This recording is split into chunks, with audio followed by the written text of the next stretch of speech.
जैसा हमने last part में देखा था, सोंजू ने शैडो आर्मी के साथ नॉर्थ सी पर अटैक कर दिया था और नॉर्थ सी के किंग को भी मार दिया था। सोंजू तियान को भी मारने वाला था, लेकिन तभी जेम्स आ जाता है और तियान को बचा लेता है।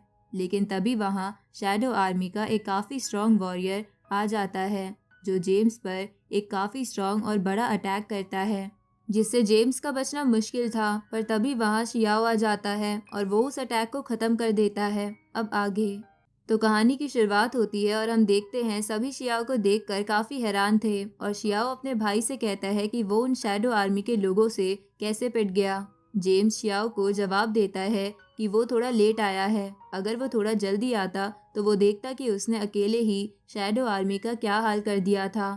पर शियाओ कहता है अगर वो थोड़ा और लेट आया होता तो जेम्स यहाँ मरा पड़ा होता। ये सुनकर जेम्स शियाओ के सर पर मारता है। उन्हें ऐसे लड़ते देख वो वॉरियर कहता है क्या ये ड्रैगन क्लैन का फ्यूचर है।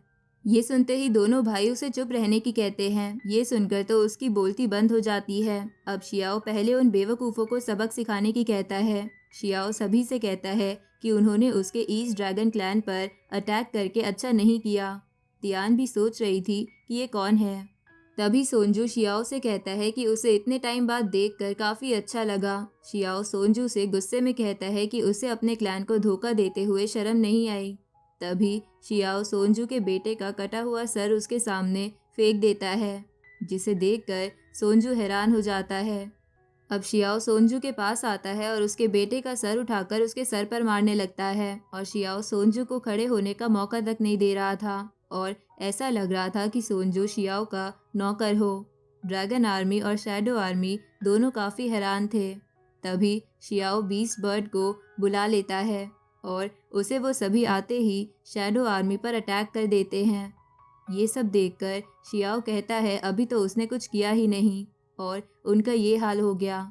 जेम्स शियाओ से कहता है कि उसे पता नहीं था कि किसी के पास 20 बर्ड को बुलाने की एबिलिटी है। शियाओ अपनी बड़ाई करते हुए कहता है अब वो पहले जैसा बच्चा नहीं रहा जिसे हमेशा जेम्स की मदद चाहिए होती है। तभी हम पास्ट का एक सीन देखते हैं जहाँ कुछ बच्चे शियाओ को परेशान कर रहे थे। तभी वहाँ जेम्स आ जाता है और उसे देखकर वो बच्चे भागने लगते हैं। जेम्स शियाओ को स्ट्रांग बनने की कहता है, पर शियाओ को काफ़ी गुस्सा आ रहा था क्योंकि वो कमज़ोर है। अब प्रेजेंट में शियाओ काफ़ी खुश था क्योंकि ज़िंदगी में पहली बार शियाओ ने खुद को जेम्स के सामने प्रूव कर दिया था। पर जेम्स शियाओ से कहता है कि पता नहीं वो आज तक क्या समझता आया है, पर उसे हमेशा से शियाओ पर भरोसा था। ये सुनकर तो शियाओ थोड़ा शांत हो जाता है। अब वो शैडो वॉरियर शियाओ की स्किल्स देखकर कहता है उसने पहली बार ऐसा ड्रैगन वॉरियर देखा है जो 20 बर्ड्स को बुला सकता है। जेम्स शियाओ को बताता है कि इसी की वजह से ये सब हो रहा है और ये शैडो आर्मी का वॉरियर है। अब वो वॉरियर अटैक कर देता है और शियाओ कहता है उससे फाइट करने के लिए तो वो अकेला ही काफ़ी है। शियाओ भी उस पर अटैक कर देता है, जिससे उस वॉरियर का अटैक रुक जाता है। अब शियाओ वापस से उस वॉरियर पर अटैक करने वाला था, पर वो वॉरियर अपने उस वेपन को समन करता है जिससे वो खुद को बचा लेता है।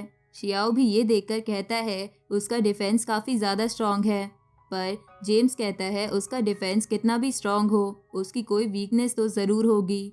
ये कहने के बाद जेम्स और शियाओ दोनों अलग डायरेक्शन से अटैक कर देते हैं, पर वो वॉरियर काफ़ी ज़्यादा एनर्जी रिलीज़ करता है जिससे वो उन दोनों भाइयों को पीछे धकेल देता है। पर वो दोनों इतनी आसानी से रुकने वाले नहीं थे और वापस से उस पर अटैक कर देते हैं। पर इस बार वो दोनों अलग स्ट्रैटेजी ट्राई करते हैं और जेम्स उस पर सामने से अटैक करता है और शियाओ बार बार साइड से आकर अटैक कर रहा था। उनकी ये स्ट्रैटेजी काम भी करती है और जेम्स उस वॉरियर को पीछे धकेलता है और शियाओ उसके मुंह पर लात मार देता है। लेकिन अब भी वो वॉरियर वापस खड़ा हो जाता है और शियाओ से हार मानने की कहता है, पर वो इतनी आसानी से हार नहीं मानने वाला था और एक डोमेन स्पेस क्रिएट कर लेता है और दोनों भाइयों को उसमें कैद कर देता है। अब उनके पास बहुत सारे डेमोनिक स्केलेटन आने लगते हैं और उन पर अटैक भी करते हैं, पर शियाओ उस वॉरियर से कहता है कि अगर वो इतना स्ट्रांग है तो सामने से आकर लड़े, ऐसे छुपकर क्यों अटैक कर रहा है। शियाओ के ये कहते ही वो वॉरियर शियाओ के सामने आ जाता है और शियाओ को मारकर काफ़ी दूर गिरा देता है। अब जेम्स उन सभी पर अटैक कर रहा था, तभी वो वॉरियर जेम्स के सामने आ जाता है और जेम्स उस पर अटैक करने लगता है। लेकिन तभी वो जेम्स को 2 स्केलेटन की मदद से दबा देता है और उन दोनों लड़कियों के बारे में उल्टा सीधा कहने लगता है कि उसे उनकी सोल लेकर कितना मज़ा आया था। इससे जेम्स को काफ़ी गुस्सा आ जाता है और वो अपने अंदर के ड्रैगन को रिलीज़ कर देता है और अपने ड्रैगन के साथ उस शैडो वॉरियर पर अटैक भी कर देता है। पर वो शैडो वॉरियर काफ़ी बड़े हाथ बढ़ा लेता है और उनसे जेम्स पर अटैक करता है। उस डोमेन के बाहर आउली शियाओ की मदद करने जा रही थी, पर एक स्केलेटन आउली पर भी अटैक कर देता है, लेकिन याचिका उसे बचा लेती है। अब हम वापस से शियाओ को देखते हैं, जिसको अब उस डोमेन में काफ़ी दिक्कत हो रही थी और उसे सिर्फ जेम्स के लड़ने की आवाज़ आ रही थी, पर उसे दिखाई कुछ नहीं दे रहा था। जेम्स लगातार उस शैडो वॉरियर से बचने की कोशिश कर रहा था, पर वो उस वॉरियर से जीत नहीं पा रहा था। तभी शियाओ खड़ा हो जाता है और वापस से वो 9 हेवनली अटैक करने की कोशिश करता है, पर अब वो उस अटैक का इस्तेमाल नहीं कर पा रहा था और उसे समझ नहीं आ रहा था कि अब पहले की तरह वो ड्रैगन क्यों नहीं आ रहा। इधर जेम्स ने उस वॉरियर को एक जगह रोक दिया था और ऐसा लग रहा था कि जेम्स जीतने वाला है। तभी वो वॉरियर कहता है उसे लगा नहीं था कि जेम्स इतना स्ट्रांग होगा, पर उसकी एक कमज़ोरी है, वो दूसरों की काफ़ी चिंता करता है। ये कहते हुए वो अपना वेपन किसी की तरफ फेंक देता है। जेम्स तुरंत ही अपने भाई को बचाने जाने लगता है और उस वेपन के सामने से हटा भी देता है, पर शियाओ देखता है वो वेपन जेम्स की बॉडी के आर पार हो चुका है। तभी वो वॉरियर अपना वेपन वापस बुला लेता है, जिससे जेम्स गिर जाता है।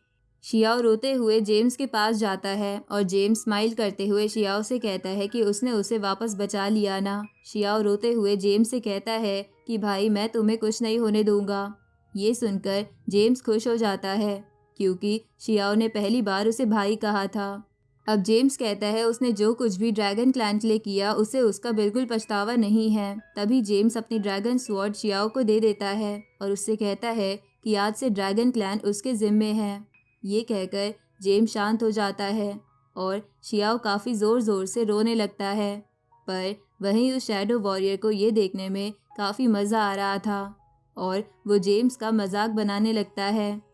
ये सब सुनकर शियाओ का गुस्सा काफ़ी ज़्यादा बढ़ जाता है और उसकी बॉडी से एक अलग ही एनर्जी निकलने लगती है और वो एनर्जी काफ़ी ज़्यादा थी और ऐसा लग रहा था कि शियाओ की फाइटिंग स्पिरिट जाग चुकी है। शियाओ पूरी तरह से ट्रांसफॉर्म हो जाता है और उस स्वॉर्ड को पकड़ते हुए शियाओ का कटा हुआ हाथ भी रीजनरेट हो जाता है, जिससे शियाओ पहले जैसा हो जाता है। शियाओ का ऑरा इतना ज़्यादा स्ट्रॉन्ग था कि वो दूर दूर तक लोगों को फील हो रहा था और वो पूरी तरह से गोल्डन ड्रैगन में ट्रांसफॉर्म हो जाता है। इधर चियान तक को भी वो ऑरा फील हो जाता है। वो कहता है कि आखिरकार गोल्डन बॉडी आ चुकी है। हम देखते हैं शियाओ उस वॉरियर से कहता है उसने इस तरह उसके भाई को मारकर अच्छा नहीं किया, पर वो तो अब भी हंस रहा था, क्योंकि उसे लग रहा था शियाओ अब भी पहले की तरह ही होगा। तभी वो वॉरियर अपने स्केलेटन के साथ शियाओ पर अटैक कर देता है, पर शियाओ तो अब पहले से काफ़ी स्ट्रांग हो चुका था और एक ही स्लैश अटैक में उन सभी स्केलेटन्स को ख़त्म कर देता है और उस वॉरियर को सोचने का टाइम तक नहीं देता और उस पर अटैक करने लगता है। आखिर में शियाओ उसी 9 हेवनली लाइटनिंग अटैक का इस्तेमाल करता है जो शियाओ ने पहले किया था और उस अटैक को वो वॉरियर झेल नहीं पाता और राख में बदल जाता है। अब शियाओ अपने भाई की बॉडी को लेकर बाहर आता है और अब भी वो अपने भाई की मौत से दुखी था, इसलिए वो अपने भाई से कहता है कि वो उसकी मौत के दुख में उन सभी शैडो आर्मी के सोल्जर्स की बलि दे रहा है। ये कहकर शियाओ अपनी बॉडी से काफ़ी तेज़ फायर एनर्जी निकालता है, जिसे कोई भी शैडो सोल्जर झेल नहीं पा रहा था और सभी मर जाते हैं। इसके बाद शियाओ जेम्स की बॉडी को तियान के हाथ में रख देता है और तियान को जेम्स के साथ बिताए वो पल याद आने लगते हैं और याद आता है कि जेम्स ने उससे कहा था कि वो कभी उसे छोड़कर नहीं जाएगा। अब तियान भी रोने लगती है। तभी हम देखते हैं चियान भी वहाँ आ चुका था, क्योंकि वो इतने सालों से उस गोल्डन बॉडी को अचीव करना चाहता था और वो गोल्डन बॉडी आज उसके बिल्कुल सामने थी। और इसी के साथ ये पार्ट यहीं ख़त्म होता है।